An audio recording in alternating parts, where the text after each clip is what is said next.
ஒவ்வொரு நாளும் இந்த உலகத்துல வியர்டான சம்பவங்கள் நடந்துட்டே தாங்க இருக்கு. அதெல்லாம் தெரிஞ்சுக்கும் போது அப்படியெல்லாம் நடக்குதான்னு நாம் ஆச்சரியப்படுறதை தவிர வேற என்னங்க பண்ண முடியும்.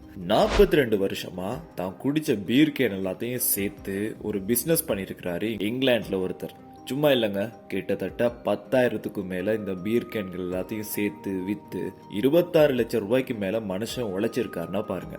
ஏங்க, தவறுதலா யாரோ உங்க அக்கவுண்ட் நம்பருக்கு ஒரு 10,000 ரூபாய் போட்டுட்டா என்னங்க பண்ணுவீங்க? யாருக்கு தெரிய போகுது? வந்த வரைக்கும் லாபம்னு எடுத்து செலவு பண்ண தொடங்கிடுவோம்ல. சவுத் ஆப்பிரிக்காவில் ஒரு பொண்ணுக்கு 6.5 கோடி ரூபாய் தவறுதலா கிரெடிட் ஆகியிருக்கு.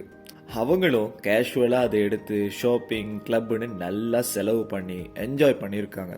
ஆனா அமௌண்ட் பெருசுன்றதுனால அவங்க மேல திருட்டு கேஸ போட்டு ஜெயில வச்சுட்டாங்க.